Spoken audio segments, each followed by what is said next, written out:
नमस्कार। दूरदर्शन के सजीव फोन इन कार्यक्रम आपका स्वास्थ्य में आप सभी का स्वागत है।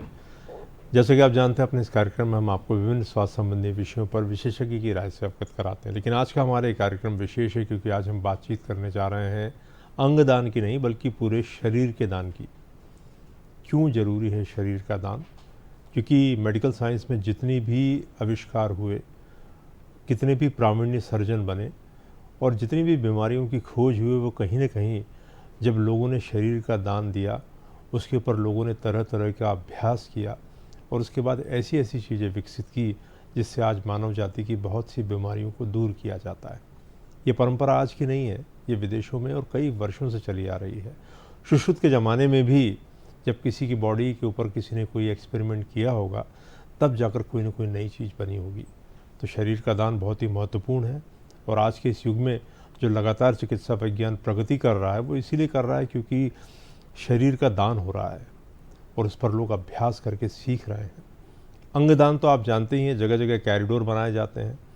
लोगों के मृत शरीर के या जिनका ब्रेन डेड हो गया, उनके अंगों को प्रत्यारोपित करके, इवन आँखों को, लीवर को, किडनी को, चमड़ी को, किन चीज़ों को नहीं आज साइंस के द्वारा प्रत्यारोपित करके लोगों को नया जीवन दान दिया जा रहा है। लोग तो मृत हो जाते हैं लेकिन उनकी निशानी किसी दूसरे के शरीर में जीवित रहती है। लेकिन शरीर दान जो कि आज का हमारा विषय है, और इसके लिए हमारे विशेषज्ञ हैं डॉक्टर अलका आनंद उदेनिया जी, जो कि एनाटॉमी डिपार्टमेंट में पिछले कई वर्षों से काम कर रही हैं। उनका काम ही यही है, एनाटॉमी डिपार्टमेंट में जो बॉडी आती है उसको कैसे संरक्षित करना है ताकि लंबे समय तक वो बॉडी बनी रहे, उसके ऊपर लोग सीखते रहें और बहुत सारी नई नई चीज़ें पता करती रहें। और वो शरीर की जो एनाटॉमी डिपार्टमेंट है उसकी एचओडी रही हैं कई सालों तक, और वो जानती हैं कौन सी नस कहाँ जाती है, बच्चों को सिखाती भी हैं। और साथ में जो चिकित्सक वर्ग रहते हैं, सर्जन लोग जो रहते हैं, उनकी जब वर्कशॉप होती हैं उस समय भी वो चीज़ें अरेंज करती हैं ताकि लोग सीख सकें। आज वो वहाँ पर इसीलिए आई हैं ताकि वो आपको भी प्रेरित कर सकें कि शरीर दान करने से वास्तव में मानव की बहुत बड़ी सेवा होती है, चिकित्सा विज्ञान की बहुत बड़ी सेवा होती है। अतः इसमें पीछे नहीं हटना है। मध्य प्रदेश कहीं ना कहीं इसमें पीछे हैं, वो गुजरात में भी रही हैं।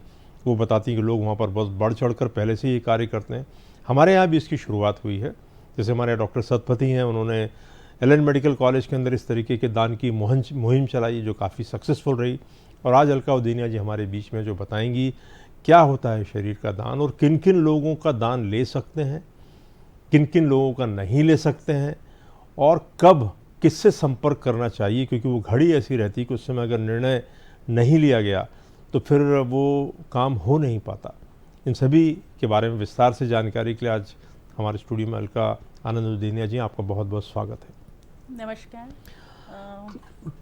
तो डॉक्टर साहब, सबसे पहले तो यही बात है कि ये जो शरीर दान है, कई बारी सुनने में तो लगता है, लेकिन कई बारी लगता है कि अब जैसे मेरे ही किसी परिजन की मृत्यु हुई हो, मेरे माताजी पिताजी नहीं रहे और मैं तो खुद डॉक्टर था, लेकिन उस समय शरीर दान के बारे में सोचा ही नहीं गया और बहुत सारे लोग सोचते ही नहीं हैं।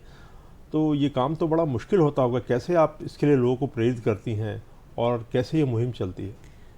डॉक्टर साहब, ऐसा है कि जो शरीर का दान है वो क्यों इम्पॉर्टेंट है, ये तो पहले हमें जानना ज़रूरी है। अभी जैसा आपने बताया कि अगर हमें अच्छा डॉक्टर बनना है तो उसके लिए हमें नॉर्मल ह्यूमन बॉडी के ऊपर प्रैक्टिस करना बहुत ज़रूरी है। तो जब तक हम अपने शरीर का दान नहीं करेंगे तो हम आगे आने वाली जो चिकित्सक पीढ़ी है उसको कैसे अच्छा बना पाएंगे। तो इसलिए शरीर का दान करना तो बहुत ज़रूरी है। तो कैसे आप लोगों को प्रेरित करती हैं इसके लिए? जैसे आपने बड़ौदा के अंदर बहुत लोगों की दान कराया, सूरत में कराया, तो कैसे लोग आते हैं आपके पास और आप कैसे उनको मोटिवेट करती हैं? हमारे पास वहाँ पे काफ़ी लोग खुद से आते हैं और अदरवाइज़ हम जगह जगह पे इसके कैंप लगाते हैं। क्या आवश्यकता है, क्यों दान करना चाहिए। अगर एक बार ये किसी भी मनुष्य को समझ में आ जाए तो फिर जो इंसान है वो स्वतः आता है। और एक परिवार से अगर एक दान होता है तो उसके बाद में वो ट्रेडिशन सा बन जाता है और उसे सर्टिफिकेट भी मिलता है और उसके ये समझ में भी अच्छे से आ जाता है कि अगर वो बॉडी दान कर रहा है, अगर हम दान नहीं करेंगे तो क्या होने वाला है। नॉर्मल हम शमशान में जाएंगे और उसका वहाँ पे अंतिम संस्कार हो जाएगा, तो वो शरीर हमारा ख़त्म हो जाएगा। लेकिन अगर हम उसका दान कर देते हैं तो उससे हम आगे आने वाली कई पीढ़ियों को फ़ायदा पहुँचा रहे हैं, क्योंकि वो अच्छे से समझ पाएंगे बॉडी के ऊपर कि कैसे नॉर्मल शरीर की संरचना है और काम कर पाएंगे। तो आमतौर पर तो देखते हैं मैडम कि जो शरीर सागर से हमारे साथ एक दर्शक जुड़ के उनका सवाल ले लेते हैं। स्वागत है आपका, पूछिए अपना सवाल। सर नमस्कार, मैडम को भी नमस्कार। नमस्कार। मैं विपिन सागर से बात कर रहा हूँ। सर मेरा सवाल ये था कि आजकल लोगों के मन में ये मतलब सवाल उठता है, प्रश्न उठता है कि हमारी जो पुरानी रिवाज है, संस्कृति है कि उनका पूरा कार्यक्रम जो भी रहता है वो करना है और शरीर का तो मतलब ऐसे कैसे छोड़ सकते हैं। तो ऐसे जो सोच रहती है लोगों की, ऐसे उनको कैसे दूर कर सकते हैं और शरीर दान के बारे में कैसे उनके मन में इस विचार को लाया जाए, इसके बारे में जानना था। शरीर दान के लिए आप उनको अगर किसी मेडिकल कॉलेज में एक बार लाएं और वहाँ पर आप उन्हें दिखाएं कि भाई किस तरीके से जो फर्स्ट ईयर MBBS के हमारे स्टूडेंट हैं वो उस शरीर के ऊपर सीखते हैं, तो एक बार अगर व्यक्ति को समझ में आ जाएगा कि अगर मैं अपने शरीर का दान करता हूँ तो बजाय कि वो शमशान में जाए और फिर उसका अंतिम क्रियाक्रम हो और वो एक तरीके से ख़त्म हो जाए, उसकी बजाय अगर वो किसी medical college, physiotherapy college, homeopathy college, Ayurvedic college, nursing college, research institute को अगर वो दान करता है तो वो मानवता के लिए एक बहुत बड़ा काम करता है। तो एक बार उसको सिर्फ लाने की ज़रूरत है। अगर एक बार इंसान आता है, और ये मैं आपको दावे से कह सकती हूँ कि अगर किसी परिवार का एक व्यक्ति ने भी मेडिकल कॉलेज या किसी इंस्टीट्यूट में अपनी बॉडी डोनेट कर दी तो उसके बाद तो स्वतः ही उस परिवार को इतनी प्रेरणा मिल जाती है कि उस परिवार में बाकी जो भी लोग होते हैं वो इसके लिए फॉर्म भरते हैं और उनके आजू बाजू के लोगों को भी ये संदेश पहुंचाते हैं। तो हमें एक बार लाना है केवल। जी जी जी, बहुत ही सही बात कही मैडम ने कि जब कोई ऐसी विपत्ति आती है, जैसे कि पहले लोग रक्तदान नहीं करते थे, लेकिन जब किसी के घर में ज़रूरत पड़ती है रक्त की तो उनको पता लगता है कि नहीं ये रक्तदान बहुत ज़रूरी है और वो करने लग जाते हैं। हम ये देखते हैं कि बड़े अच्छे अच्छे विज्ञापन आते हैं कि आप अपनी आँखें अगर दान दे दें तो आप मरने के बाद भी उनसे देखते हैं। तो कहीं ना कहीं बॉडी डोनेशन के बारे में भी इस तरीके के मार्मिक विज्ञापन भी होने चाहिए।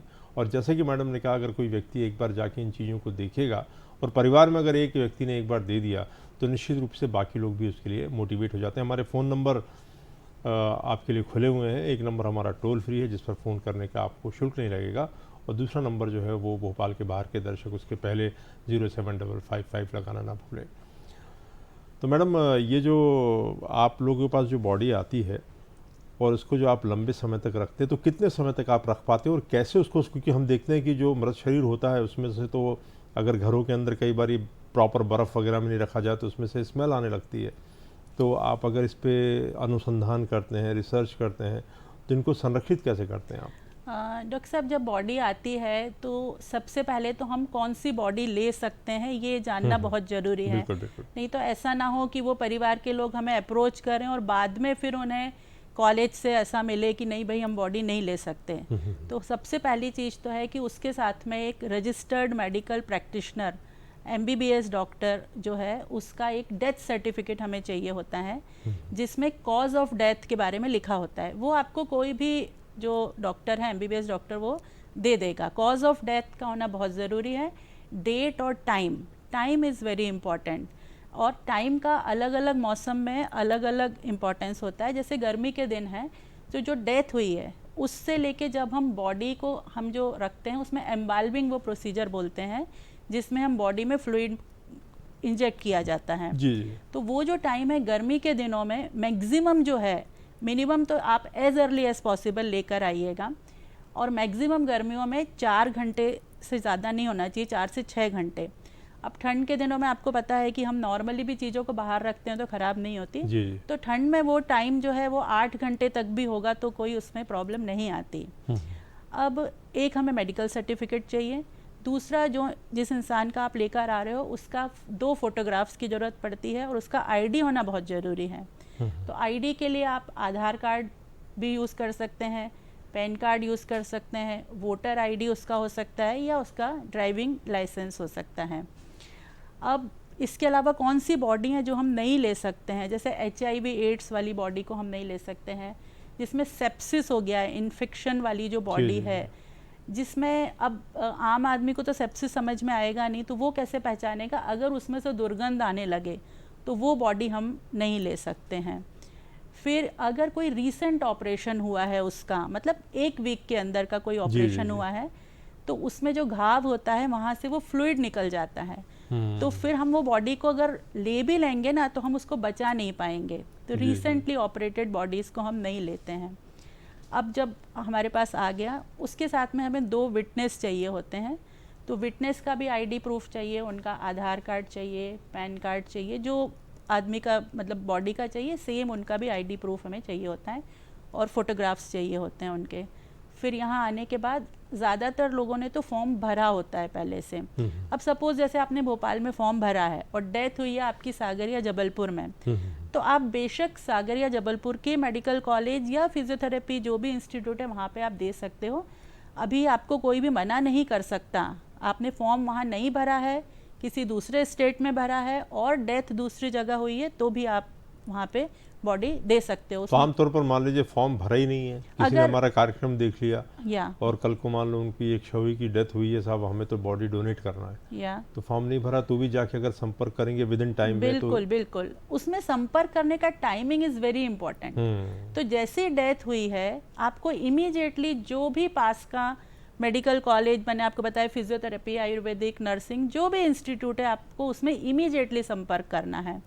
और close relative is very important, मतलब ब्लड रिलेटिव होना चाहिए, उसका पति, पत्नी, बेटा, बेटी, भाई, फिर पौत्र जो होते हैं उनके बच्चों के बच्चे, तो क्लोज रिलेटिव होना बहुत ज़रूरी है, क्योंकि अदरवाइज़ वो कई बार मेडिको लीगल केस बन जाता है। तो इसलिए क्लोज रिलेटिव का होना बहुत ज़रूरी है।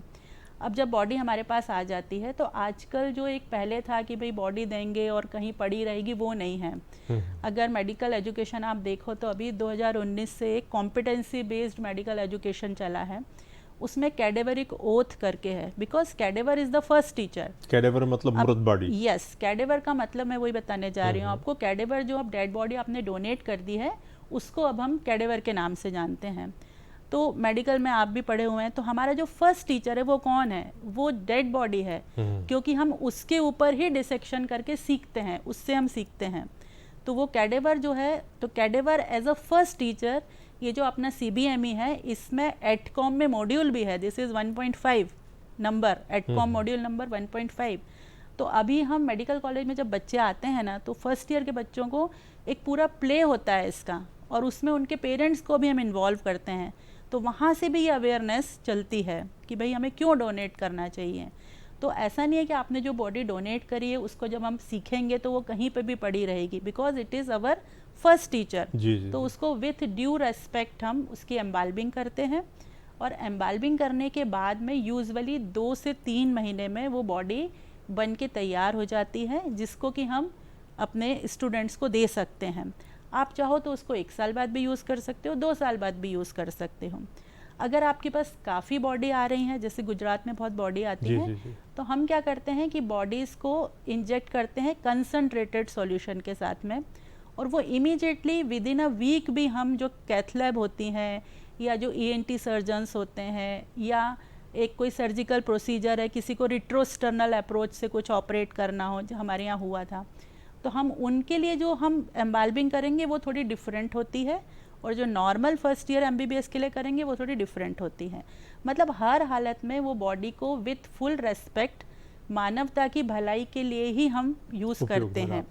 और डिसेक्शन होने के बाद भी वो पार्ट्स को यहाँ वहाँ नहीं डाला जाता है, उसको प्रॉपरली जो शमशान होता है उसमें जैसे हम अपना हिंदू तरीके से उसमें अपना अंतिम क्रिया करते हैं, उस तरीके से उसका क्रियाकर्म होता है। तो उसमें कोई ऐसा घबराने की ज़रूरत नहीं है, और रिश्तेदारों में कोई इस तरह की गलत अवधारणा नहीं होना चाहिए कि ये तो यहाँ वहाँ रह जाएगी, कोई बाद में देखेगा नहीं, ऐसा नहीं है। उसका प्रॉपर तरीके से ही डिस्पोजल किया जाता है पूरा यूज़ होने के बाद में। इवन हम उसमें मसल्स वगैरह हटा के उससे बोन्स भी निकालते हैं। ह्यूमन बोन्स मिलना इज़ वेरी डिफ़िकल्ट, बहुत ही मुश्किल है। तो हर एक पार्ट का उसका यूज़ होता है, कोई भी पार्ट ऐसा नहीं है जो कि व्यर्थ जाता हो। बहुत ही सही बताया मैडम ने कि एम्बाल्मिंग ये वो प्रक्रिया होती है जिसके द्वारा बॉडी को लंबे समय तक रखा जा सकता है। जैसे मैडम ने बताया कि कई बार कुछ प्रोसीजर के लिए जिनको जल्दी सर्जरी के लिए प्रैक्टिस में देना, उनके लिए अलग तरीके की एम्बॉम्बिंग करती हैं, मेडिकल के बच्चों की पढ़ाई के लिए अलग देती हैं। और सबसे बड़ी बात जो उन्होंने बताई कि वो लोग एक सेरेमनी करते हैं जिसके अंतर्गत पूरे सम्मान के साथ, वो तो कैडेवर यानी डेड बॉडी को पहला टीचर बता रही हैं। और हमने ये एलन मेडिकल कॉलेज में देखा भी कि वहाँ पर तो वो लोग क्या करते हैं, ऐसे परिजनों का सम्मेलन करते हैं, वहाँ पर उनको दधीची सम्मान देते हैं और उन सारे लोगों की फ़ोटो भी वहाँ पर लगाई गई है। तो इस तरीके से पूरा सम्मान दिया जाता है और सारा डिसेक्शन करने के बाद बॉडी के एक पार्ट को उनके रीति रिवाज के अनुसार क्रिमेट किया जाता है। और अपने पहले टीचर के प्रति जो श्रद्धा देनी चाहिए वो सारे मेडिकल स्टूडेंट देते हैं वहाँ पर। इसका कोई फॉर्म भी होता है मैडम, या कोई फ़ोन नंबर्स होते हैं जिस पे लोग संपर्क कर सकें? डॉक्टर साहब, इसका फॉर्म होता है, वो आपको हर एक मेडिकल कॉलेज में, अभी तो वेबसाइट पे भी आप जाओगे तो वेबसाइट पे वो फॉर्म रहता है, तो आप फॉर्म वहाँ से डाउनलोड कर सकते हैं। आप लेकर भी आई हैं यहाँ पर? एक फॉर्म में लेकर भी आई हूँ। प्रोड्यूसर से बोलते हैं, दिखाएंगे। आप वो फॉर्म भी दिखा सकते हैं। दिखा रहे हैं जैसे। जी हाँ, ये एनाटॉमी डिपार्टमेंट का फॉर्म है, गांधी हाँ, मेडिकल कॉलेज भोपाल का ही है। ये गांधी मेडिकल कॉलेज भोपाल का ही फॉर्म है और ऑलमोस्ट सिमिलर फॉर्म आपको सभी मेडिकल कॉलेज में मिल सकते हैं। जी। सभी मेडिकल कॉलेज में सिमिलर फॉर्म होते हैं और इस फॉर्म के पीछे के पन्ने पे बहुत ही इम्पोर्टेंट सूचना दी हुई है कि कौन सी बॉडी ली जा सकती है और कौन सी नहीं ली जा सकती है, और परिजनों की कंसेंट होना भी बहुत ही ज़रूरी है, उसके बिना बॉडी नहीं ले सकते हैं। तो ये फॉर्म आप अच्छे से पढ़ के, इसको भर के, आप चाहो तो बाय पोस्ट भी इसको भेज सकते हो, इसमें फ़ोटो लगानी रहती है। तो ये मैडम कब कर सकते हैं? मान लीजिए मैं चाहता हूँ, मेरे मन में आज का प्रोग्राम देख के इच्छा जगी कि मैं अपनी बॉडी का डोनेशन करूँ, तो मैं तो अभी जीवित हूँ, मुझे पता नहीं मुझे कब मरना है, तो ये फॉर्म में कोई भी जाकर कॉलेज से ले सकता है, उसको भर सकता है? जी हाँ, बिल्कुल। ये जो फॉर्म है ये आप कभी भी किसी भी एज में जा कर के ले सकते हैं। ये 2 कॉपी में आपको वहाँ से मिलता है, किसी भी एज का, मतलब इवन 16, 17, 18, 20, 22 सब एज ग्रुप के आते हैं, बहुत यंगस्टर भी आते हैं। वो फॉर्म आप वहाँ पे भर दीजिएगा, उसकी 2 कॉपी रहेंगी, एक कॉपी वहाँ रह जाएगी और दूसरी कॉपी पे आपको रिसिप्ट, तो उसमें डेट रहेगी और उसका टाइम रहेगा, वो आपको मिल जाता है। वो आप अपने पास संभाल के रख लीजिए। अब सपोज़ आपकी एज ज़्यादा है, आप ऑलरेडी 60, 65, 70 के हैं, तो वो जो दूसरी कॉपी है वो आप जो कंसेंट फॉर्म जो आपके रिलेटिव्स का आपकी साइन हुई है, आप उनके पास संभाल के रखवा दीजिए, क्योंकि आपने एक फॉर्म भर दिया लेकिन आपके परिजनों को पता नहीं है, तो भी वो आपकी इच्छा पूरी नहीं हो पाएगी। क्योंकि सपोज़ कल को मेरी डेथ होती है तो मेरे परिजनों को पता होना चाहिए, तभी वो बॉडी वहाँ आ सकती है। तो अगर आप लेट एज में फॉर्म भर रहे हैं तो ये बहुत ही ज़रूरी है कि वो फॉर्म की एक कॉपी जो है वो आपका जो रिलेटिव जिसने अपनी स्वीकृति दी है, 2 परिजनों की ज़रूरत होती है, जी। उनके पास वो एक कॉपी रहे। और आप और भी सेफ साइड पे चाहते हैं तो एक कॉपी नियरेस्ट पुलिस स्टेशन में भी दे दीजिए, जिससे कल को आगे चल के कोई विवाद ना खड़ा हो। देखिए, इसमें 2 राय नहीं है। मैडम की बातचीत सुनने से पता लगता है कि जिस तरीके से किसी भी दान को देने के लिए उसकी लीगैलिटी होना बहुत ज़रूरी है। थोड़े बहुत फॉर्म, फोटोग्राफ, ये सारी चीज़ें हैं, लेकिन अगर आई डोनेशन के अंदर भी जैसे मान लीजिए हमने अपनी विश करी और अपने अगर परिजनों को नहीं बताया, फॉर्म के बारे में नहीं बताया, तो कई बार ये आखिरी समय में हो सकता है कि वही इमोशनल हो कि वो एक्शन ना ले पाएँ और हमारी इच्छा को पूरी ना कर पाएँ। तो जो लोग भी बॉडी डोनेशन का फॉर्म जीते जी भरना चाहते हैं, जिनके मन में ऐसी इच्छा है कि हमारे शरीर का उपयोग मानवता के अच्छे के लिए हो और हम अपनी बॉडी को डोनेट करें, तो ये भी बहुत ज़रूरी है कि जो परिजन हैं उनको ये बात समझा कर रखी जाए कि मैंने इस पुनीत कार्य के लिए अपने जीवन शरीर को निर्धारित किया है और जब वक्त पड़े तो इसको वहाँ पर ज़रूर पहुँचा दें। तो मैडम, कैसा एक्सपीरियंस रहा आपका इतने सालों में कि जो लोगों ने बॉडी डोनेट करी, उनके परिजन जो रहते हैं वो किस तरीके की भावना को लेकर आते हैं? क्या कभी ऐसा भी हुआ है कि साल 1.5 साल बाद कोई आया और उन्होंने आपसे पूछा कि हमने परिजन की बॉडी यहाँ पर डोनेट की थी, और कैसा लोगों ने उस पर अभ्यास किया, क्या किया? ऐसे भी सवाल, क्योंकि लोग इमोशनल होते हैं अपने परिजनों के शरीर को लेकर, दुनिया भर की चीज़ें कर सकते हैं। इस तरीके की भी क्वेरी एंटरटेन होती है कि एक बार डोनेट करने के बाद आप ये सब चीज़ें एंटरटेन नहीं करते, क्योंकि वो एक बार अब एजुकेशनल के लिए चली गई, तो ये सब चीज़ें अननेसेसरली लोगों को विचलित कर सकती हैं। मेरा एक्सपीरियंस इतने सालों का, ऑलमोस्ट 27 एक साल का एक्सपीरियंस है और बहुत अच्छा एक्सपीरियंस है। नेक्स्ट डे हम उसके रिलेटिव को बुलाते हैं और उनको एक सर्टिफिकेट मिलता है जो कि वो जाके वहाँ के नगर निगम में देते हैं और उनको डेथ सर्टिफिकेट इशू होता है। और जैसा आपने बताया कि जिसने अपना शरीर का दान किया है उसके फ़ोटोग्राफ भी हमारे डिपार्टमेंट में लगे होते हैं, तो उससे प्रोत्साहन मिलता है। एक तो इतने सालों में ऐसा कभी हुआ नहीं है। कभी कभी जो जिनके बच्चे NRI हैं तो जी, वो जी। हमें पहले से बोल के जाते हैं कि 1 वीक बाद आएगा तो उसको दिखाना रहेगा। तो उस केस में अगर अत्यावश्यक हो तो हम उनको फेस वाला पार्ट जो है वो दिखाने की परमिशन देते हैं। और कई बार अवेयरनेस के लिए जब आते हैं तो हम उनको डिसेक्शन हॉल में ले जाके भी दिखाते हैं कि भाई इस तरीके से आप जो दान करने वाले हैं उसका इस तरीके से यूज़ होगा। जी, जी, जी। तो मेरा एक्सपीरियंस तो बहुत अच्छा है, बहुत पॉजिटिव है। मुझे एक भी ऐसा एक्सपीरियंस याद नहीं आ रहा कि बाद में वो आए हों और उन्होंने कोई परेशानी उनको हुई हो या हमें हुई हो। जी, जी। और एक बार दान की हुई वस्तु को हम उनको बोल भी देते हैं कि आपने दान करा तो आप भूल जाओ। जैसे हम दान करने के बाद में बिल्कुल। बार बार उस चीज़ को लेके नहीं करते हैं, लेकिन अगर एक आध बार किसी कारणवश किसी के बच्चे या किसी को देखने की इच्छा है तो बेशक हम उनको दिखाते भी हैं, उसमें कोई तो प्रॉब्लम आपने नहीं जैसे है। बताया कि HIV का या कोई ऐसा हुआ जिसमें सेप्सिस हुआ हो, ऐसी बॉडीज़ को तो आप नहीं लेते। कोई इसमें उम्र का भी निर्धारण है, डायबिटीज़ है, ब्लड प्रेशर है, इंसुलिन यूज़र है, इस तरीके का भी कोई कंट्राइंडिकेशन है? हाँ। क्योंकि आप सही कह रही हैं कि एक बार व्यक्ति पहुंच गया कि हम डोनेट करना चाहते हैं और बाद में आपने कहा नहीं भाई ये तो हो ही नहीं सकता। नहीं, उसके लिए ऐसा है डॉक्टर साहब कि हमारे मोबाइल नंबर अवेलेबल रहते हैं। जी, जी। तो जब मेरे पास जैसे फ़ोन आता है तो एक शॉर्ट हिस्ट्री में फ़ोन पे ही उससे पूछ लेती हूँ, तो मुझे एक आइडिया लग जाता है कि ये बॉडी लेना है कि नहीं लेना है। तो जब पता चल जाए कि लेना है तो उसकी प्रोसीजर होती है। Diabetes, hypertension is not a contraindication, वो बॉडी हम लेते हैं, उसमें कोई प्रॉब्लम नहीं है उसके अंदर। तो इस तरह से हम बॉडी उसकी ले सकते हैं, उसमें कोई दिक्कत वाली बात नहीं है। कोई रीसेंट ऑपरेशन हुआ है तो नहीं लेंगे। अगर अपेंडिक्स निकाला था काफ़ी बचपन में तो that is not a problem. अच्छा, उसकी हिस्ट्री पूरी ली जाती है कि भाई मल्टी पैरस थी कि नली पैरस थी, जैसे फीमेल है, जी, जी। क्योंकि उस हिसाब से हम अपने बच्चों को भी डिफरेंट टाइप का यूट्रस दिखा सकते हैं, डिफरेंट टाइप के ओवरीज दिखा सकते हैं।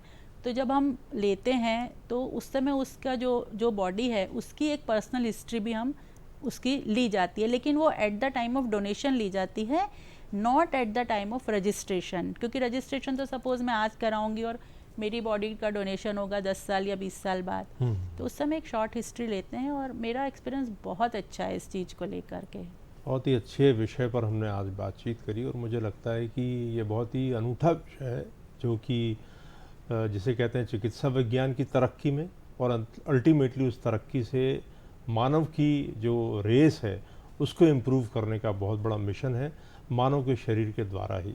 तो मुझे लगता है कि ये विषय बहुत ही इम्पॉर्टेंट है, लोगों को मोटिवेट होना चाहिए, आगे आना चाहिए। बात सही है कि क्षितिजल, पावक, गगन, समीरा इनसे मिलकर शरीर बना और अल्टीमेटली इसको उसमें ही मिल जाना है।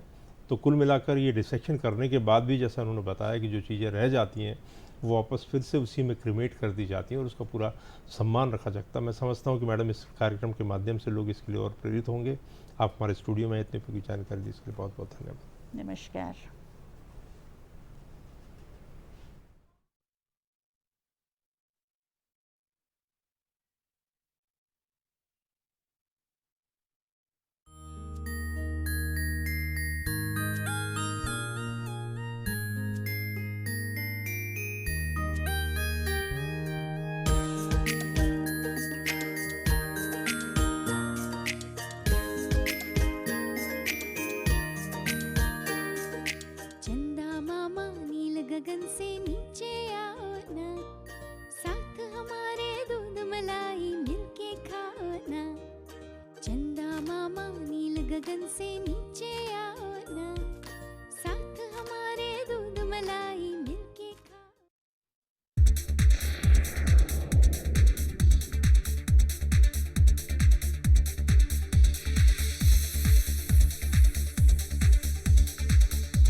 एक बार फिर स्वागत है आपका दूरदर्शन के सजीव फोन इन कार्यक्रम आपका स्वास्थ्य में। और अब इस दूसरे सेगमेंट में हम बातचीत करने जा रहे हैं डेंगू फीवर के बारे में, जो आजकल आप समाचार पत्रों में पढ़ रहे हैं कि डेंगू का प्रकोप बहुत ज़्यादा बढ़ रहा है।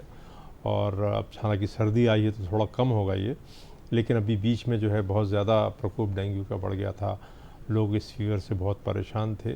क्या होता है डेंगू फीवर, क्यों फैलता है ये बहुत ज़्यादा, किस मौसम में ज़्यादा होता है, और डेंगू फीवर के मरीज़ को क्या क्या सावधानियां लेनी चाहिए, और अगर सावधानी और उपचार सही समय पर नहीं लिया तो क्या दूरगामी कॉम्प्लिकेशन हो सकते हैं, कौन कौन सी जांचें महत्वपूर्ण है डेंगू के लिए। इन सब के बारे में विस्तार से जानने के लिए हमने अपने स्टूडियो में फिजिशियन डॉक्टर अतुल गुप्ता साहब को आमंत्रित किया है। अतुल गुप्ता साहब पिछले करीब 25-30 वर्षों से भोपाल में मरीजों की देखभाल कर रहे हैं। डॉक्टर साहब, आपका बहुत बहुत स्वागत है हमारे स्टूडियो में। नमस्कार डॉक्टर साहब, ये डेंगू फीवर जो अपन आज बातचीत करने जा रहे हैं, और अभी समाचार पत्रों में पढ़ता था कि डेंगू के 650 मरीज मिल गए, इतने मरीज मिल गए, तो ये डेंगू आखिर क्यों होता है और ये इन्हीं मौसम में क्यों होता है?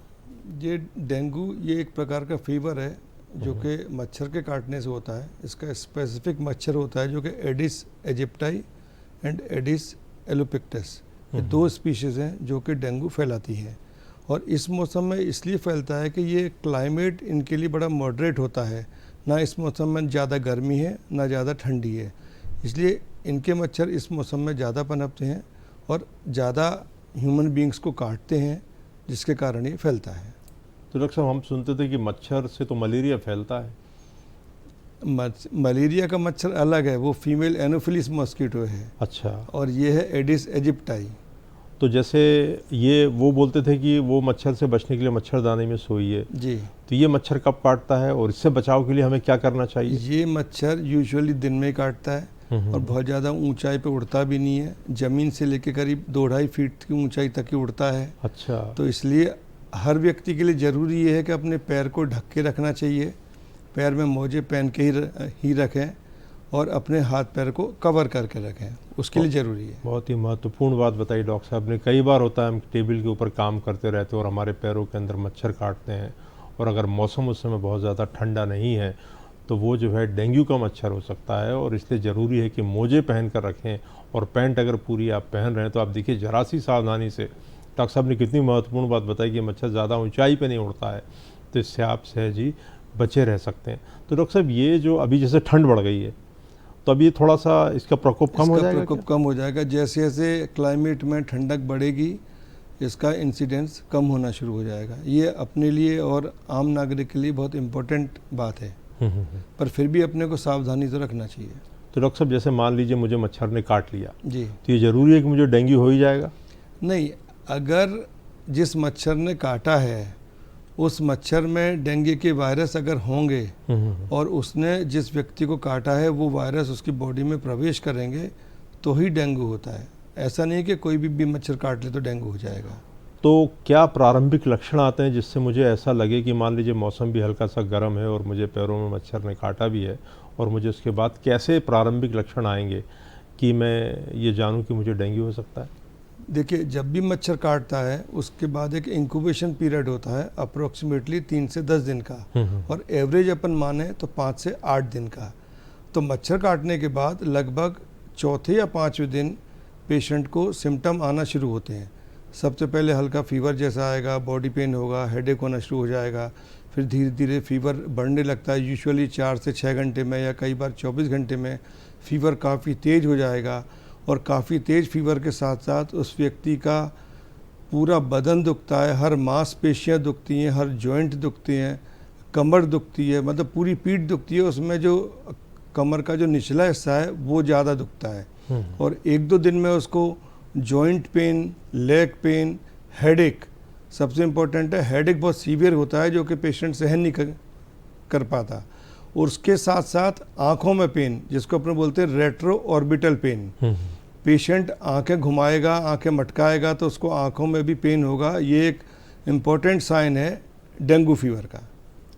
बहुत ही डिटेल में डॉक्टर साहब ने बताया कि कैसे आप एक सामान्य वायरल फीवर से एक डेंगू फीवर और उसके सिम्टम्स में अंतर कर सकते हैं। इसको ये डॉक्टर साहब के हड्डी तोड़ बुखार भी बोलते हैं क्या? बोल सकते हैं। जो क्लासिक डेंगू जो है वो हड्डी तोड़ बुखार उसका कॉमन शब्द है, जो कि अपन कहते हैं कि हड्डी तोड़ बुखार, क्योंकि उसमें हर जॉइंट, हर मांसपेशियां इतनी दुखती हैं कि पेशेंट कई बार रो देता है कि डॉक्टर साहब कुछ भी करो, ये पेन से निजात दिला दो। तो कैसे निजात दिलाते हैं डॉक्टर साहब? मान लीजिए उसमें नॉर्मली तो पैरासीटामोल 650 mg के अपन देते हैं दिन में 3 से 4 बार, उससे आराम मिल जाता है मेजॉरिटी में। पर कुछ ग्रुप ऐसा है पेशेंट का जिसमें कि इन दवाई से आराम नहीं मिलता, तो फिर उसमें पेन किलर देने पड़ते हैं। फिर पेन किलर फिर देख के दिए जाते हैं कि जो सेफ़ है, फिर व्यक्ति की उम्र कितनी है, बच्चा है या बड़ा है, और कोई तकलीफ़ तो नहीं है, डायबिटीज़ है, ब्लड प्रेशर है, खून पतला करने वाली दवाइयाँ तो नहीं चल रही उसकी, या कोई और प्रॉब्लम के लिए कोई दवाई तो नहीं चल रही। उन सब बातों को मद्देनजर रखते हुए जो भी फिजिशियन उनके ट्रीट करते हैं उन पेशेंट्स को, इन सब चीज़ों की डिटेल में हिस्ट्री लेके उसके बाद ही दर्द वाली दवाई डिसाइड करते हैं। तो अब जैसे डॉक्टर साहब मलेरिया का पता तो हम ब्लड टेस्ट से लगा लेते थे जी। अब मान लीजिए पेशेंट ऐसे सिम्टम्स लेकर आया, तो आप लोग ये कैसे तय करते हैं कि ये डेंगू ही है? देखो, जिससे आपसे पेशेंट का क्लिनिकल प्रेजेंटेशन आता है तो मेजॉरिटी में तो समझ में आ जाता है कि डेंगू की पॉसिबिलिटी है। तो शुरू में तो सिम्टोमेटिक ट्रीटमेंट ही देना पड़ता है पहले 2 दिन। कई बार क्या होता है कि अपन पहले दिन अगर टेस्ट करवा लें तो कभी कभी पेशेंट का डेंगू होने के बावजूद भी पॉजिटिव नहीं आता। इसलिए जब पेशेंट अपने को प्रेजेंट करता है फीवर से, उसके 1 या 2 दिन बाद अगर अपन उसका टेस्ट कराते हैं, और ब्लड टेस्ट है ये पकड़ में आ जाता है, NS1 एंटीजन एक टेस्ट होता है जिसको अपन करते हैं, तो उसमें अगर डेंगू है तो पॉजिटिव आ जाता है।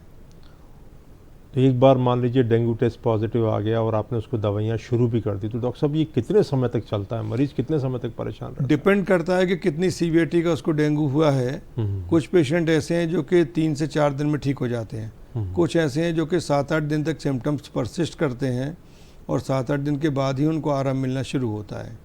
पर इस बीच में ज़रूरी है कि उनको बहुत ज़्यादा सावधानियाँ विशेष तौर पर रखना चाहिए। डॉक्टर साहब सावधानी से आपकी बात से मुझे याद आया कि एक बार हमारे यहाँ पड़ोस में किसी को डेंगू फीवर हुआ था और अल्टीमेटली उनको अस्पताल में भर्ती होना पड़ा और दुर्भाग्य से वो तो काल कवलित हो गए। तो क्या ऐसा भी हो जाता है कि डेंगू कई बार जानलेवा हो जाता है? जानलेवा इसलिए हो जाता है कि इसकी क्योंकि 3 वैरायटी हैं डेंगू। एक तो क्लासिकल डेंगू है, दूसरा dengue haemorrhagic fever without shock, dengue haemorrhagic fever with shock. अगर पेशेंट कॉम्प्लिकेशन में चला जाए और शॉक में चला जाए और टाइमली उसका प्रॉपर तरीके से प्रॉपर सेंटर में ट्रीटमेंट नहीं हो पाए तो ये जानलेवा हो सकता है। तो इसलिए मरीज के लिए ज़रूरी है कि जो भी ट्रीटिंग फिजिशियन है उनके संपर्क में रहें। जब जब वो डॉक्टर आपको ब्लड टेस्ट के लिए बोलते हैं उस समय जो टेस्ट एडवाइस करते हैं वो टेस्ट करवा लेने चाहिए। इसमें कई बार ये भी होता है कि इसमें लिवर एंजाइम्स बढ़ जाते हैं, मतलब लिवर में सूजन आती है। तो जब ऐसा सिचुएशन बनेगी तो पेशेंट खाना पीना बिल्कुल बंद कर देगा, उल्टी की फीलिंग बहुत आती है, कई बार उल्टियाँ इतनी होती हैं, उल्टी की दवाई से भी रुकती ही नहीं है। फिर इस सिचुएशन में डिहाइड्रेशन होना शुरू हो जाता है और पेशेंट अगर बिल्कुल नहीं खाएगा तो बॉडी में पानी की कमी होना स्वाभाविक है। तो पेशेंट को प्रॉपर तरीके से मॉनिटर करना वो फिजिशियन की देखरेख में ही हो सकता है। इसलिए मरीज को विशेष तौर पर अपना ध्यान रखना चाहिए और डॉक्टर जैसा एडवाइस करें उसके अकॉर्डिंग करना चाहिए। तो साहब एक जो ब्लड इन्वेस्टिगेशन लोग कराते थे, बोलते थे साहब की प्लेटलेट देखिए, प्लेटलेट इसमें बड़ा इम्पॉर्टेंट है और उसका काउंट देखना बहुत ज़रूरी है जी। तो ये क्यों ज़रूरी है? और इसमें अपन नॉर्मली CBC कराते हैं, उसके साथ में लिवर एंजाइम्स में SGOT SGPT करते हैं। जब भी अपन CBC कराते हैं उसमें सबसे पहले WBC और प्लेटलेट गिरना शुरू होते हैं। अगर WBC थोड़े बहुत गिरे हैं, प्लेटलेट थोड़े से गिरे हैं तो ट्रीटमेंट देके ठीक हो जाते हैं। यहाँ इम्पोर्टेंट बात यह आती है कि अगर प्लेटलेट ज़्यादा गिर जाएं, जैसे 30,000 से भी कम चले जाएं। और नॉर्मल कितने होते हैं? नॉर्मली 1.5 लाख से 4.5 लाख प्लेटलेट होते हैं। अच्छा। और WBC जो है 4,000 से लेके 10,000 के बीच में होते हैं। तो आमतौर पर अपन ये देखते हैं कि WBC 2,500 से 4,000 के बीच में आ जाते हैं और प्लेटलेट जो है 1.5 लाख लोअर लिमिट है तो 1.25 लाख तक आ गया, 1 लाख तक आ गया, 80,000 90,000 75,000 तक आ जाता है। तो इसमें नो डाउट प्लेटलेट कम तो हैं, पर इसमें मरीज को घबराने की ज़रूरत नहीं है। आप आराम से घर में रख के इलाज कर सकते हैं, बस फिजिशियन की केयर में होना चाहिए, वो जैसा गाइड करें वैसा करना चाहिए। आजकल दवाइयाँ बहुत अच्छी आ गई हैं कि जो कि प्लेटलेट को भी इम्प्रूव करती हैं, इसलिए टाइमली पूरा ट्रीटमेंट लेना चाहिए। अब डॉक्टर साहब कई बार क्या रहता है कि लोगों को बुखार आया, बॉडी में दर्द हुआ, ये सब सोच के लोग तो ये समझते हैं कि हमको सिंपल सर्दी जुकाम हुआ। जी। आजकल सेल्फ मेडिकेशन की लोगों में बहुत आदत पड़ गई है। लोग जी। एंटीबायोटिक, एंटी इन्फ्लेमेटरी ड्रग जो है ओवर द काउंटर ख़रीद लेते हैं और लेना शुरू कर देते हैं। कब तक इम्प्रूवमेंट नहीं आया, कब उनको अलार्म हो जाना चाहिए कि नहीं अब तो डॉक्टर के पास चले ही जाना चाहिए? पेशेंट अगर कोई, वैसे तो सेल्फ ट्रीटमेंट करना बिल्कुल भी एडवाइसेबल नहीं है। जी जी। अगर फिर भी कोई पेशेंट अपना ट्रीटमेंट ले रहा है तो उसको 24 घंटे से ज़्यादा खुद का ट्रीटमेंट नहीं लेना चाहिए। अगर 24 घंटे में सुधार नहीं आ रहा है तो उसको तुरंत जाके अपने जो भी उनके फैमिली डॉक्टर हैं उनको जाके दिखा के प्रॉपर तरीके से ट्रीटमेंट लेना चाहिए, और डाइट का विशेष ध्यान इसमें रखा जाता है।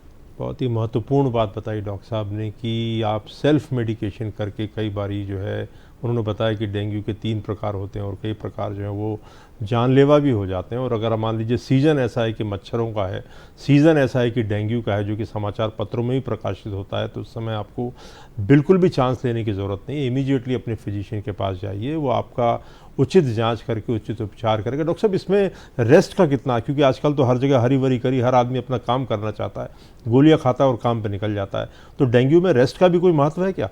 रेस्ट बहुत ज़रूरी है मरीज के लिए। जब पेशेंट का पूरा बदन दुखता है, पेशेंट का शरीर ही पूरा कष्ट में है, तो उस समय उसको रेस्ट करना चाहिए। जितना मरीज रेस्ट कर लेगा उतना उसको लाभ जल्दी मिलेगा। अगर पेशेंट मूवमेंट करता रहेगा, उसका मांसपेशियां वैसी दुख रही हैं, तो कई बार ये भी देखा गया है कि मरीज ठीक होने के बाद भी उसके जॉइंट दुखते रहते हैं, मसल्स में पेन होता रहता है। तो इसलिए अगर वो प्रॉपर टाइम पे प्रॉपर ड्यूरेशन का रेस्ट कर लेगा तो उसको आराम जल्दी मिलेगा। तो कई बार मरीजों के शरीर पर चिकत्ते विकत्ते जैसे ही पड़ जाते हैं। हाँ, उसमें क्या होता है, कुछ पेशेंट ऐसे हैं जिसमें कि यूजुअली 3rd डे या किसी किसी को 4th डे रैशेस आना शुरू हो जाते हैं, जिसमें कि स्किन रेड होने लगती है। छोटे छोटे आलपिन की जो नोक होती है तो छोटे छोटे दाने जैसे आ जाते हैं, वो रैशेस कहलाते हैं। कभी कभी पेशेंट का प्रेजेंटेशन ऐसा ही होता है कि उसको 1 दिन फीवर आया, उसके बाद 2 दिन तक कुछ भी नहीं हुआ, ठीक लगा, सिंपल उसने पैरासीटामोल खा लिया, पर वो 3rd डे जब डॉक्टर को दिखाने आएगा तो वो रैशेस ही अपीयर होते हैं, स्किन पूरी रेड होने लगती है। आप ऐसे टच भी करेंगे तो बिल्कुल उतना हिस्सा वाइट, बाकी पूरा एरिया रेड, तो अलग ही दिख जाता है स्किन रेड हो रही है। तो उस सिचुएशन में ज़रूरी ये हो जाता है कि जिस दिन पेशेंट आया है दिखाने, उसी दिन उसके रूटीन टेस्ट होने चाहिए, इंक्लूडिंग डेंगू टेस्ट। जी जी जी। तो जिससे कि वो पकड़ में आए कि वो रैशेस डेंगू वाले हैं या किसी और कारण से। डॉक्टर साहब आजकल जो है आप देख रहे हैं कि लोगों को डायबिटीज़, ब्लड प्रेशर छोटी छोटी उम्र में होता है। जी। तो ऐसे मरीज़ जो रहते हैं, जो कि थोड़ा, जिनको अपन बोलते हैं इम्यूनो कम्प्रोमाइज पेशेंट जो रहते हैं, इनके अंदर जो डेंगू फीवर आता है और जो दूसरे मरीजों में डेंगू फीवर आता है, उसमें प्रेजेंटेशन में कुछ अंतर रहता है, या उनके ट्रीटमेंट को कितनी शीघ्रता से शुरू करने की आवश्यकता है? जो पेशेंट इम्यूनो कम्प्रोमाइज्ड हैं उसमें अगर WBC काउंट कम आता है तो उसमें सेकेंडरी इन्फेक्शन होने की पॉसिबिलिटी ज़्यादा हो जाती है। तो उन सिचुएशन में अच्छा ब्रॉड स्पेक्ट्रम एंटीबायोटिक देकर उनका इलाज किया जाता है, और थोड़ा एग्रेसिवली उनको ट्रीट इसलिए करना चाहिए क्योंकि ऑलरेडी उनकी बॉडी की इम्यूनिटी लो है। अगर कोई भी और इन्फेक्शन पकड़ेंगे, ऑलरेडी एक इन्फेक्शन ऑलरेडी है उनकी बॉडी में, तो उनको लिए ज़्यादा नुकसानदायक होगा, उनके परिवार के लिए ज़्यादा नुकसानदायक होगा। कई बार ऐसे पेशेंटों को तुरंत एडमिट करने की भी आवश्यकता पड़ जाती है अगर ज़्यादा नाजुक हालत में मरीज आता है तो। इसलिए बहुत ज़रूरी है उनका प्रॉपर तरीके से एग्रेसिवली ट्रीटमेंट किया जाए। डॉक्टर साहब एक पेशेंट ऐसे थे जिनको डेंगू हुआ, तो उनको बाद में ब्लड और उसके कंपोनेंट चढ़ाने की भी नौबत आ गई, तो ऐसा भी होता है कई बार क्या? वो ऐसे पेशेंट होते हैं जिनमें कि प्लेटलेट काउंट 30,000 से कम हो जाए, और कुछ पेशेंट्स में ऐसे होते हैं जिनमें कि ब्लीडिंग होना शुरू हो जाती है, जैसे मसूड़ों से खून आ गया, नक्सीर फूट गई, या उल्टी हुई तो उसमें खून आ गया, या लैट्रिन के रास्ते खून आ गया। तो ऐसे मरीजों को भर्ती करके प्लेटलेट चढ़ाने की आवश्यकता पड़ती है। पर जिनमें ब्लीडिंग नहीं हो रही है और पेशेंट स्टेबल हैं, फिर भी सेफ्टी के लिए एडमिट इसलिए कर देते हैं कि अगर काउंट 30,000 या उससे कम हो रहा है तो ये पेशेंट रिस्की पेशेंट होते हैं, और इन पेशेंट में ब्लीडिंग होने की संभावना कभी भी बन सकती है। तो इसलिए उनका भर्ती होना सेफ्टी के लिए ज़रूरी है। कई बार मरीजों को ये भी लगता है कि ब्लड इन्वेस्टिगेशन बहुत रेगुलरली कर रहे हैं, अभी कल ही तो कराया था डॉक्टर साहब, फिर आज क्यों करा दिया, परसों क्यों करा दिया, और इस पे मरीज़ को ऑब्जेक्शन रहता है, तो डेंगू के अंदर क्यों इतना रेगुलरली आप ब्लड इन्वेस्टिगेशन और दूसरे एक्सरे चेस्ट वगैरह पे ध्यान देते हैं? इसलिए ज़रूरी हो जाता है कि इसमें डेंगू में प्लेटलेट्स शुरू में गिरना शुरू होते हैं तो गिरते चले जाते हैं, उसके बाद एक लेवल पे स्टेबल होकर जब पेशेंट का वायरीमिया लेवल कम होता है तो फिर प्लेटलेट्स बढ़ना शुरू होते हैं। अगर डॉक्टर ने एडवाइस किया कि प्लेटलेट करा लें, कई बार डेली कराते हैं, कई बार ऑल्टरनेट डे कराते हैं। अगर प्लेटलेट ज़्यादा गिर गए और मरीज ने नहीं कराया और उसको ब्लीडिंग स्टार्ट हो गई तो उसके लिए वो फिर सीरियस मैटर हो जाएगा और डॉक्टर के लिए भी ट्रीट करने में दिक्कत जाती है। अगर ब्लीडिंग स्टार्ट हो जाए तो फिर कहाँ से कितनी ब्लीडिंग हो पाएगी, कई बार ये असेस करना भी मुश्किल हो जाता है, पेशेंट इतना क्रिटिकल हो जाता है। तो इसलिए अगर फिजिशियन ने कहा है कि प्लेटलेट करा लें या जो भी CBC, SGOT, SGPT बोला कराने को तो करा लेना चाहिए। डेंगू में एक चीज़ और होती है, जिनमें थोड़ा सा इन्फेक्शन ज़्यादा होता है तो कई बार उल्टी के साथ साथ पेट में दर्द होने लगता है, पेट फूला हुआ लगता है, कई बार फेफड़ों में या पेट में पानी भी भर सकता है। तो इसलिए अगर पेट में दर्द है मरीज को, डॉक्टर ने बोला कि आप सोनोग्राफी करा लें या लंबी सांस लेने में दर्द हो रहा है तो सीने का एक्सरे करा लें, तो ये मरीज के हित में ही है। तो उसमें मरीज को अपना सोचना नहीं चाहिए, ना अपना दिमाग लगाना चाहिए, फिजिशियन की एडवाइस मानकर उसको वो टेस्ट करवाना ज़रूर चाहिए। बहुत ही सही बात बताई डॉक्टर साहब ने कि कई चीज़ों के कॉम्प्लिकेशन हो सकते हैं, इसलिए टेस्ट कई बार रिपीट कराए जाते हैं क्योंकि सामान्य सी बीमारी कहीं जानलेवा ना हो जाए। हमारे साथ रवि कुमार जी प्रयागराज इलाहाबाद से जुड़ गए हैं, आपका बहुत बहुत स्वागत है। पूछिए अपना सवाल। हेलो, इलाहाबाद से बोल रहा हूँ जी, बोलिए सर। सर, डेंगू के बारे में प्रिकॉशन क्या रखें कि डेंगू की समस्या ही खत्म हो जाए? बताइए। पहले से क्या मतलब? सबसे ज़रूरी तो ये है कि अपने आप को मच्छर काटने से बचाना चाहिए। जितना संभव हो सकता है मच्छर काटने से आप अब बचिए। तो मतलब डेंगू के साथ साथ और भी बीमारियां जो मच्छर काटने से होती हैं उनसे भी आप बच सकते हैं, पर फिर भी अगर मच्छर काट लिया है और कष्ट हुआ है तो उसका प्रॉपर इलाज करना चाहिए। अब वो कह रहे थे कि ये समस्या जड़ से ही खत्म हो जाए। जैसे एक ज़माने में मुझे याद है कि मलेरिया एरेडिकेशन प्रोग्राम चलाया गया था, नेशनल मलेरिया कंट्रोल प्रोग्राम के बाद। तो क्या ऐसा कुछ हो सकता है कि डेंगू एरेडिकेशन प्रोग्राम हो? क्योंकि हर साल डॉक्टर साहब ये समस्या आती है और लोग बड़े परेशान होते हैं, बड़ा संसाधनों का वेस्टेज होता है। इसमें इम्पोर्टेंट ये है कि डेंगू मच्छर पनपे ही नहीं, उस पर विशेष ध्यान देना होगा। अगर मच्छर ही नहीं पनपेंगे तो डेंगू की संभावना ऑलमोस्ट ख़त्म ही हो जाएगी। तो जैसे अपन गेम्ब्यूसिया फिश डालते थे या कहाँ जहाँ पर पानी भरा रहता था वहाँ पर कोई मिट्टी का तेल या केरोसिन डाल देते थे जी, तो क्या उपाय करते हैं साहब इसके इजिप्टाई वाला मच्छर जो इसको बचाने के लिए? इसमें यह कि इसमें स्मोक वाला धुआं होता है, उसमें इंसेक्टिसाइड डाल के उससे मारा जाता है और पानी भी इकट्ठा ना हो उसके लिए भी विशेष ध्यान आम नागरिक को भी देना चाहिए कि शासन तो अपने लेवल पे बहुत अच्छा प्रयास करता है जब भी ऐसी सिचुएशन आती है, पर आम पब्लिक को भी जागरूक होकर ये ध्यान देना पड़ेगा कि कहीं पे पानी इकट्ठा ना हो और विशेष तौर पे अगर इकट्ठा है तो उसको तुरंत साफ़ कर दें। जो इमीडिएट मेजर्स लिए जाते हैं वो ले जाने चाहिए। तो जैसे मलेरिया के लिए क्लोरोक्विन की दवा चल गई थी जी, ऐसी डेंगू का कोई रामबाण नहीं है क्या? डेंगू के लिए कोई स्पेसिफिक ट्रीटमेंट नहीं है, सिम्टोमेटिक ट्रीटमेंट ही करना होता है। जिस पेशेंट के जैसे सिम्टम आते हैं उसके अकॉर्डिंग ट्रीटमेंट डिसाइड होता है। और डेंगू एक चीज़ और बता दूं, ये सेल्फ लिमिटिंग डिसीज़ है।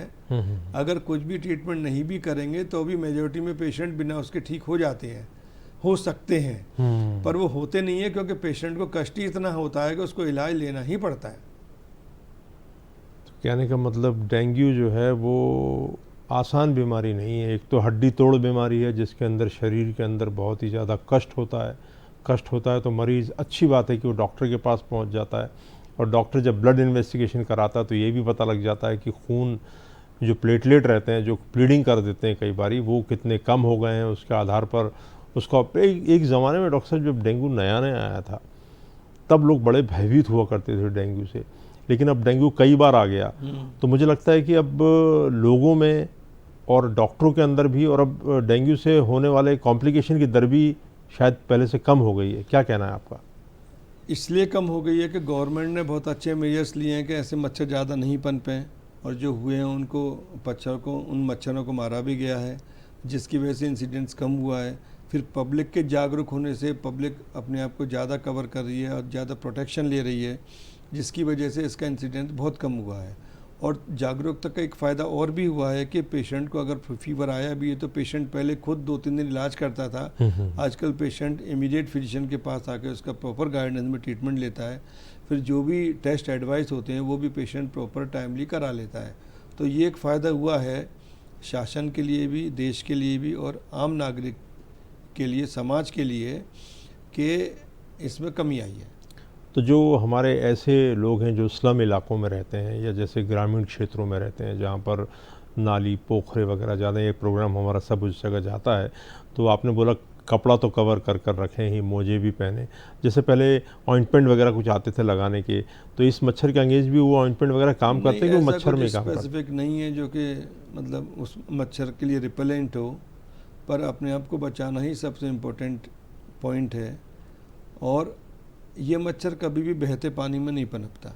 अच्छा, जो रुका हुआ पानी होगा उसी में ही पनपता है। तो इसलिए अपने को ज़रूरी है कि पानी भी कहीं भी रुका ना होने दें, इसका विशेष ध्यान रखा जाए। उसके तुरंत गड्ढा है तो भर दिया जाए, टायर है तो उसको हटा लिए जाए, पुराने कूलर है उसको खाली कर दिया जाए, इसका विशेष ध्यान रखना चाहिए। बहुत ही महत्वपूर्ण बात बताई डॉक्टर साहब ने। अक्सर हम ये देखते हैं कि हमारे यहाँ घरों के ऊपर जो है बर्तन रह जाते हैं, कई बार टायर रह जाते हैं, कई बार ऐसे कंटेनर रह जाते हैं जिसके अंदर पानी संचित हो जाता है। बेसिकली ये सारे जो हैं वो बहुत ही ब्रीडिंग ग्राउंड है इन सब चीज़ों के। अगर मच्छर ही नहीं होंगे तो फिर ये रोग कम होंगे। तो ऐसी जगहों पर शासन तो बहुत ज़्यादा ध्यान देता ही, लेकिन अगर इंडिविजुअल आदमी इस पर ध्यान देगा तो मुझे लगता है निश्चित रूप से हम जो है डेंगू के प्रकोप को रोकने के अंदर काफ़ी कारगर रहेंगे।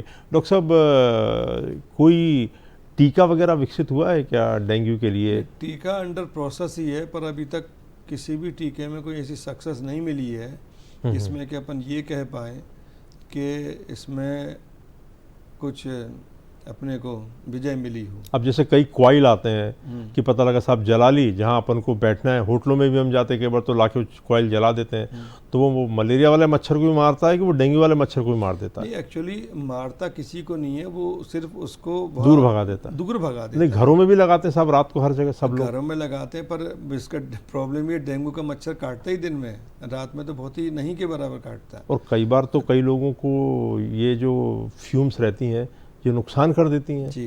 कई लोग इसके लिए एलर्जिक होते हैं। हाँ, तो ये जो इतना ज़्यादा इसका मार्केट है, ये वास्तव में हाइप क्रिएट हुआ है कि ये वास्तव में मार्केट है इन चीज़ों का?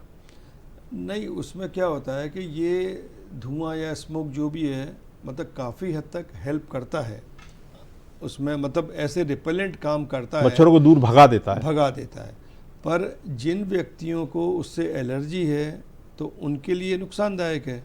तो इसलिए उनको, जो व्यक्ति उनसे सेंसिटिव है, उनको उन चीज़ों से दूर रहना चाहिए। उनको जो दूसरी सावधानी वाले मेजर्स हैं उनको वाले मेजर्स लेने चाहिए, धुआं वाला मेजर ना लें, वो सावधानी रखनी पड़ती है। एक्सट्रीम्स ऑफ एज जैसे बच्चे हैं और जो बूढ़े हैं, इनमें डेंगू के प्रकोप को किस तरीके से देखते हैं आप?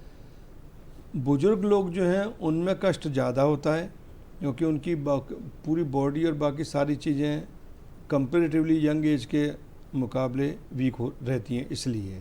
प्लस बुजुर्ग लोग में ज़्यादातर कोई ना कोई बीमारी एडिशनल रहती है, डायबिटीज़ हो गया, ब्लड प्रेशर हो गया, हार्ट की प्रॉब्लम हो गई, या थायराइड हो गया, या किसी को आर्थराइटिस है या कोई और प्रॉब्लम है जिसकी वजह से उनका इलाज चल रहा है, तो उनमें थोड़ी विशेष सावधानी रखना चाहिए। पर छोटे बच्चों में क्या होता है, इम्यूनिटी वैसे काफ़ी अच्छी होती है, और छोटे बच्चों में अगर कोई डेंगू होता भी है तो उतनी सीवियरिटी नहीं होती जितनी कि बड़ों में होती है। उनकी सीवियरिटी काफ़ी माइल्ड रहती है और रिकवरी भी फास्ट होती है उनमें। बस बच्चों के साथ एक ही दिक्कत है कि जरा सा कुछ भी हुआ, उल्टी की फीलिंग आई तो बच्चे सबसे पहले खाना बंद कर देते हैं। तो इसलिए उनके पेरेंट्स को उसका विशेष ध्यान रखना चाहिए। बच्चे अगर खाना बंद कर रहे हैं तो कुछ ऐसी चीज़ें दे दी जाएँ जिससे कि उनकी कैलोरी वैल्यू ठीक रहे और बॉडी में फ्लूइड बराबर जाता रहे, जिससे कि डिहाइड्रेशन वाली स्थिति ना बने। जैसे कि बच्चे को अपन मीठा खिला सकते हैं, मिठाई की चाशनी दे सकते हैं, पतली खिचड़ी है, पतला दलिया है, लिक्विड फॉर्म में बिल्कुल बना के थोड़ा थोड़ा करके अपन उनको बच्चे को पिलाएं। अगर उल्टी की फीलिंग ज़्यादा है, भले उल्टी नहीं हो रही, तो उल्टी के टैबलेट अगर पहले दे दें बच्चे को, उसके 1 घंटे बाद अगर बच्चे खाने के लिए बोलेंगे तो मेजॉरिटी में बच्चे खा लेते हैं, क्योंकि उनकी उल्टी फीलिंग बंद हो गई उल्टी वाली, तो बच्चा आराम से खा सकता है। तो पेरेंट्स को इस बात पर विशेष ध्यान देना चाहिए कि बच्चा नहीं खा रहा है तो क्यों नहीं खा रहा है, उसका कारण जाने और प्रॉपर तरीके से उसको ट्रीट करें। डॉक्टर साहब, आमतौर पर जैसे आप कह रहे हैं कि कई बारी इसके अंदर जो दवाइयाँ देते हैं और कई बारी लीवर के एंजाइम इसके अंदर बढ़ जाते हैं, तो ऐसे मरीजों के अंदर कितना ज़रूरी रहता है कि आप लीवर फंक्शन टेस्ट कराएं या अल्ट्रासाउंड कराएं? जिन पेशेंट में फीवर के लिए अपन इन्वेस्टिगेशन करते हैं, अगर पेशेंट अपने पास 3 या 4 दिन के बाद ही दिखाने आ रहा है तो ऐसे पेशेंट में CBC के साथ साथ SGOT SGPT भी पहली विजिट में ही कर लेना चाहिए। उससे ये पता लग जाता है कि अगर SGOT SGPT बढ़े हुए हैं, मतलब लिवर एंजाइम्स बढ़े हैं उसके, जी जी। तो जिसके कारण उसको उल्टी की फीलिंग ज़्यादा रहेगी, तो ऐसा मरीज बच्चा हो या बड़ा हो खाना बहुत ही कम खाएगा या खाएगा ही नहीं। तो उसके लिए वो स्पेसिफिक मेडिसिन जो लिवर एंजाइम्स को कम कर दे और उल्टी के लिए एंटीएमेटिक ड्रग्स जो आती हैं वो दे दें, तो पेशेंट के ये सब सिम्टम कम होंगे तो मरीज खाना शुरू कर देगा। और कई बार पेशेंट पानी पीता नहीं है, पीता है तो पूरा ग्लास भर के पी जाता है। तो ऐसे पेशेंट को ये बात समझाना जरूरी है कि हर 10 मिनट में 1-1 2-2 घूंट करके पानी पिएं, कि 1-1.25 घंटे में 1 गिलास पानी ख़त्म होना चाहिए। तब जाके वो पेशेंट 12 से 15 घंटे में लगभग 10 से 12 गिलास पानी पी लेता है। मतलब अप्रॉक्सीमेटली 3 लीटर के आसपास पानी अगर व्यक्ति पी लेगा तो कोई प्रश्न ही नहीं है कि बच्चे को या बड़े को या किसी भी पेशेंट को डिहाइड्रेशन हो।